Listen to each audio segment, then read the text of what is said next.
Okay, Syntonomics videos. Today's topic is going to be unemployment.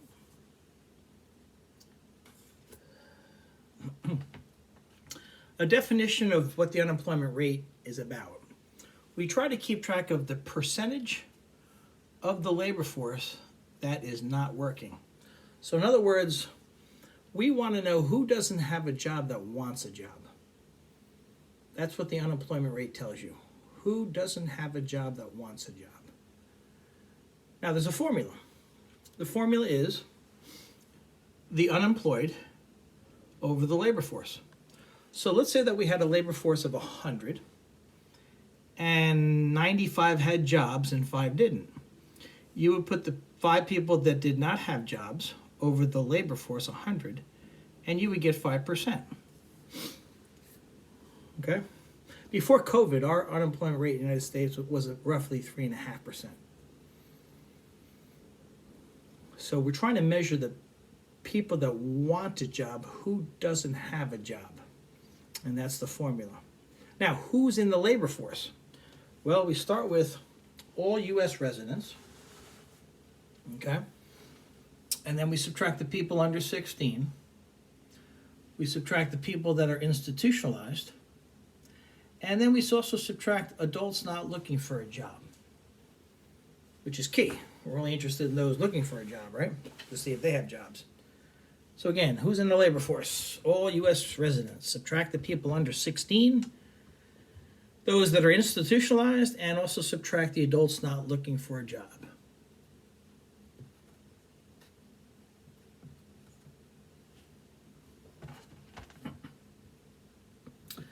We have something called the U3 unemployment rate, and we have something called the U6. All right? Now, the U3 unemployment rate comes out the first Friday of each month. And the formula for the U3 was what I just gave. They put the number of people unemployed over the labor force, and in my example, I got 5%. How would you find the U6? Well, for the U6, you're going to add in those people that have given up. Those people that have given up are called discouraged workers. So they're eligible to work. They want work if a job would come along, but they're sort of like giving up. Now, when you count those people, let's say there's one more person that has given up. So you would add the one person to the unemployed, and you would also add the person to the labor force. And instead of 5%, it would go up to 5.9%.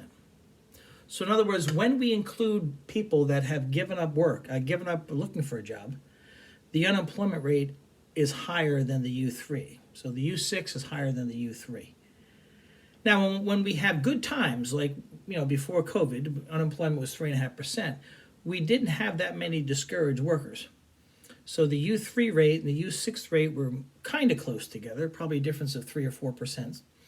But today, they calculate that if you count the people that have given up, and also if you count the people that I'm going to talk about in a minute that are underemployed, in other words, they want to work 40 hours, but they're only working 20 hours.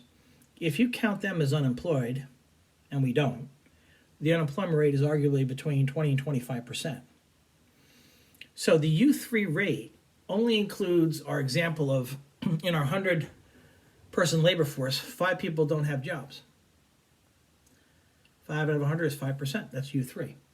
Now U6, we're going to add to the 5 and the 100, excuse me, the people that have given up. Because when you give up, you are no longer unemployed, and you are no longer part of the labor force. But if we start to include you, you're part of both, which makes the unemployment rate go up. So the U6 is going to be higher than the U3. Now, during recessions and bad times, the U6 and U3 spread, that gap is a big gap, okay? So I give you an argument here. Let's say our unemployment rate is 5%. Let's say it is. Give me an argument as to why that rate, I think, would be kind of understated. And one argument would be discouraged workers. We don't count discouraged workers as being unemployed. If we did, as I showed you up here, the unemployment rate would be higher. And the other thing is underemployed. And I mentioned this before. If you're working 20 hours instead of 40, guess what? You have a job. But maybe there's an argument as to that you don't have a full-time job, so maybe we should take into consideration that you're unemployed. Again, that's an argument. It's not the way it's done.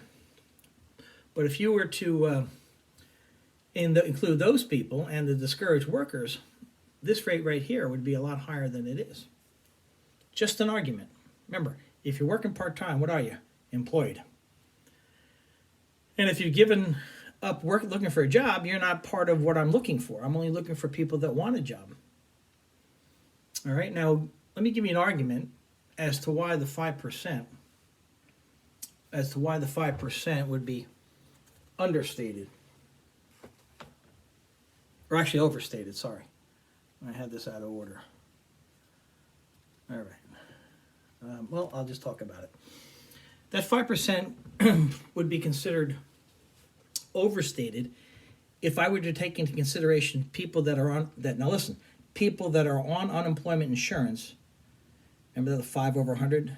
If let's say one person out of the 5 people unemployed is working off the books, technically that one person is part of the 5 that makes us 5%.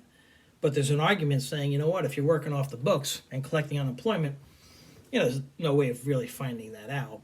But if you're working off the books, collecting unemployment, then the unemployment rate is actually overstated. Now, if you always worked off the books and you never worked on the books to begin with, you're not part of this little story here. So the unemployment rate, I could argue, is higher than it should be if you are collecting unemployment and you're one of the 5 people that's unemployed. Because technically you have a job off the books. That's just an argument. So I gave you 2 arguments as to why unemployment is understated, and I gave you an argument as to why it is overstated. Let's talk about the types of unemployment. Okay? So the first type of unemployment is called frictional unemployment. And that unemployment comes about because you're out of college looking for your first job, or you're in between jobs looking for another job.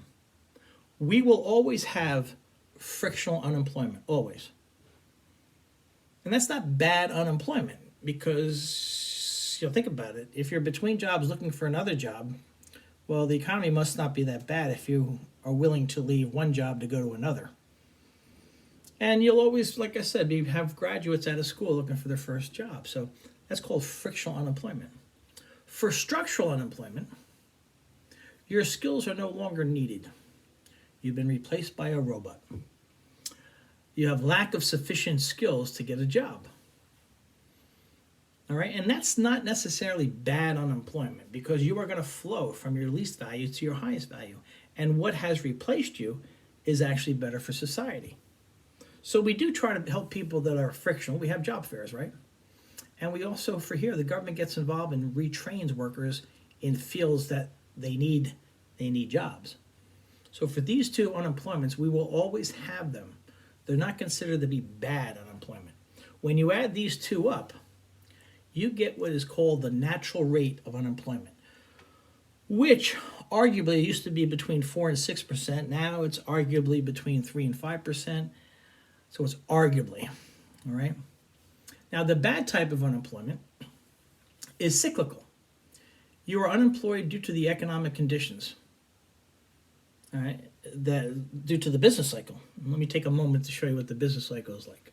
All right, the business cycle, times are not always good, times are not always bad. We go through cycles. Sometimes things are good and the economy is expanding. That's the expansionary phase. And then it reaches a peak. And then it starts to contract, or recessionary phase. And then it reaches a bottom. And then we go up again. So this up and down is known as the business cycle. Now, over the last 100 years, the trend, if you could draw a line, you would draw the line like this. The trend has been going up, even though we've gone through good times and bad times. But getting back to the type of unemployment that we were talking about, cyclical is the bad unemployment. You have been let go because the economy is in a recession or a contractionary phase. All right, so anything above the natural rate is considered to be cyclical unemployment. And then we have this thing called seasonal unemployment. And I guess the best thing you should know about seasonal unemployment is that there is some type of formula that the government does to factor out the seasons. In other words, during holiday seasons, we hire extra workers, and then in January, we let them go. College kids come home from the summer, and then they go back to school. Certain jobs are meant for certain. Think about the beach jobs on the ocean, on the boardwalk. They're only meant for like 6 months, and then they're unemployed. So, in other words, we use a formula that factors out the seasonal unemployment because the economy doesn't want to see unemployment go up and down and up and down. The economy wants to see it steady. Businesses want to make decisions based upon data where it's not fluctuating. So we try to smooth it out by using a formula that factors out the seasonal unemployment. All right, so some important terms to remember here. One is abbreviated NRU. Now, the NRU is the natural rate of unemployment. And what is the natural rate of unemployment? Again, arguably it used to be between 4 and 6%. Now the Fed has sort of brought it down to like 3 to 5%. Okay? So it includes frictional and structural. That's the natural rate of unemployment. It's also referred to, and this is kind of deceiving, it's also referred to as full employment. But full employment is very deceiving. If I say full employment, you think unemployment is zero. So instead of using full employment, that's sort of been replaced by NRU, the natural rate of unemployment. So full employment is the natural rate, which is about 3-4%. Then you have this term called the NAIRU, N-A-I-R-U. It's the non-accelerated inflation rate of unemployment. And what it means is this. As unemployment starts to go down and inflation does not accelerate, you're still in the non-accelerating phase, but as it keeps on going down and down and down and down, eventually inflation is going to accelerate. And the reason being is if unemployment reaches a certain low, a lot of times the labor force is what we call thin. There's not many workers to choose from. So the employers are sort of stuck. They train you, they spend a lot of money on you, and they don't want to lose you. So they got to give you higher wages, or they got to give you better benefits. And that's an increase in the costs. And you may see inflation. You may see an example of like cost push inflation. So unemployment, as it's going down, if we don't see inflation, we're in the non-accelerated inflation rate of unemployment until it gets so low that we start to see it. Then we start to see accelerated inflation. And how low is that? And again, that's arguable. Obviously, it's below the natural rate. Okay. All right, what do we got here? What do we got? Oh, here, now it shows up.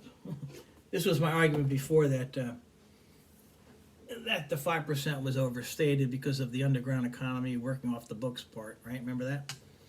But this is new here. What is the labor force participation rate? How would you find it? Well, in our example, here's the formula right here. It says you would take the workers that are employed and you would add the workers that are seeking work. So in our example, we had 95 people that were employed and we had 5 people unemployed. Those are the people seeking work. You put that on top of what? The total working age population. So if there's 100 people that are either working or looking for a job, unemployed, and there's 200 people that are eligible to work, right? They're in the working age population. That's the rate, that's the labor force participation rate. Today, the rate is about 62%. Some people choose not to work, okay, but they're in the working age population. So you put the workers that are employed, in my example that was 95, and then the workers that were unemployed, 5, and then you put that over the people that can work, that are in the working age population. Now in some books they put 16 to 64, because people used to retire at 64, I guess. But again, there's no, the top limit now is sort of like disappeared. So it's people over 16 that can work. They are the working age population.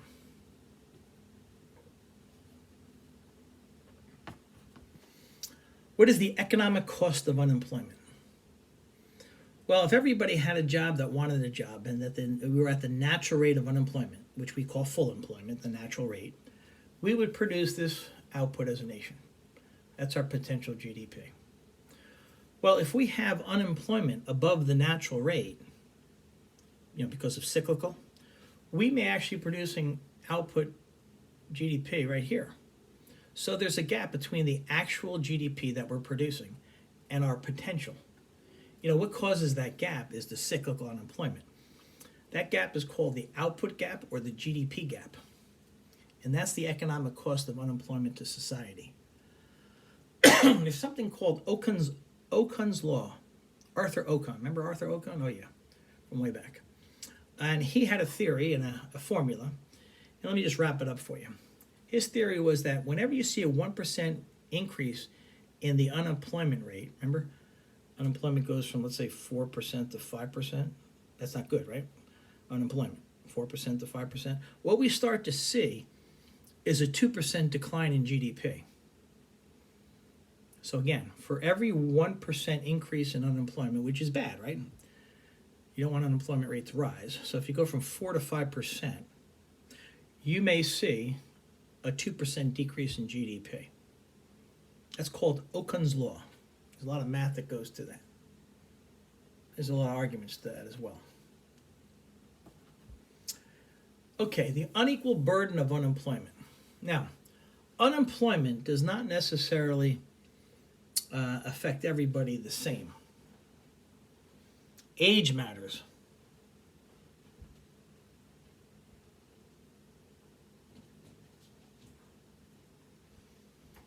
And when it comes to age, the people that actually suffer the burden the most are teenagers, because teenagers are considered to be the less skilled worker.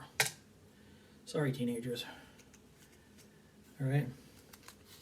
Let me read you this. It says, teenagers have much higher unemployment than adults. Teenagers have low skill levels, quit their jobs more frequently, are more frequently fired, and have less geographic mobility than adults. Okay? The second one is occupation. Let me read you this. Workers in lower skilled occupations, for example, laborers, have higher unemployment rates than workers in higher skilled occupants, for example, professionals. All right? Race and ethnicity. Yeah, I can say that.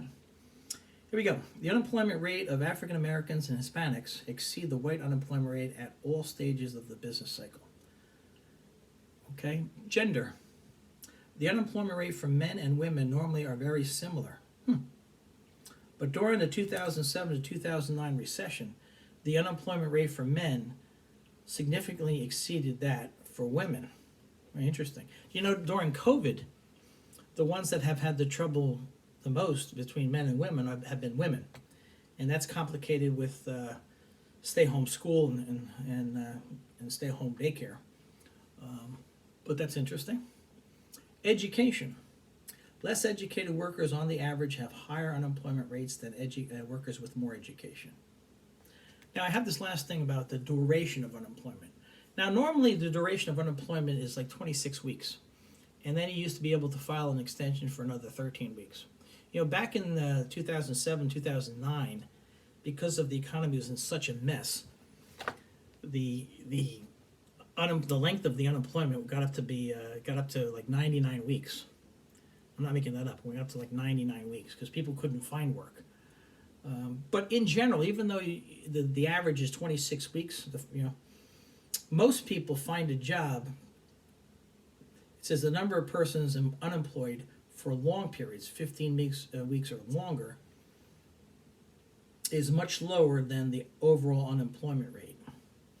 So in other words, you make it 26 weeks, but you may find a job before that, unless the conditions of the economy are a recession.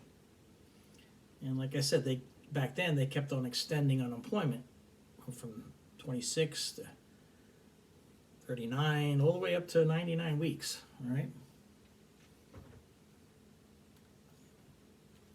How do you fix unemployment? And let's talk about our model. And let's talk about fiscal policy. Fiscal policy is Congress and the president, and it involves taxing and spending. So unemployment, the economy is slow. You want to get it going. So you have two different types, and here's our model, right? C plus I plus G plus X makes up AD. Here's AS. This is the price level. This is GDP. It's also employment and unemployment, correct? So you want to get the economy going. So what's your policy? Well, you could either increase government spending, and guess what? G goes up, AD goes up, AD kicks right, and we're going this way. So unemployment goes down and employment goes up. Or you can decrease income taxes. If you decrease income taxes, households will have more spending money, disposable income. So C will go up, AD will go up, AD will shift right, unemployment solved. Right? Hope it would be that easy to fix things like that, right? So that's the model, fiscal policy, fixing unemployment. Now I know this isn't part of this video, but we had a video on inflation. So let's talk about fixing inflation using the model. With inflation, you have two options. You're going to decrease government spending. So G goes down, AD goes down, AD shifts to the left, prices go down. Or you can increase income taxes. By the way, two very unpopular policies here. That's why we don't want to get inflation out of hand, because the cure is very politically not a good thing. Politicians want their job, right? So they're not going to be out there advertising for higher taxes and less spending. So in theory, you would either decrease government spending, cut programs, cut jobs, or you would also increase income taxes. Less disposable income. C goes down, AD goes down, AD goes to the left. So that's the model, fiscal policy, taxing and spending to fix inflation. Now, if you want to talk about monetary policy, and when we talk about monetary policy, we're talking about it very simple at this stage. But if unemployment is the problem, the solution for monetary policy would be to lower interest rates. When you lower interest rates, business spending, investment will go up. AD will go up. Monetary policy to fix inflation, raise interest rates. Investment would go down, AD goes down. So those are the monetary and fiscal policy. Now again, monetary policy is the Federal Reserve. Fiscal policy is Congress and the President. All right, so what's next, Mr. Cinto? What's next? Okay, I'll tell you. Phillips curve. We're going to have another one coming out on the Phillips curve, and then we're going to have another one coming out on the foreign exchange market. So I will get this video online to you, and you can go over this. Remember, we have a test on Tuesday. All right, have a great day.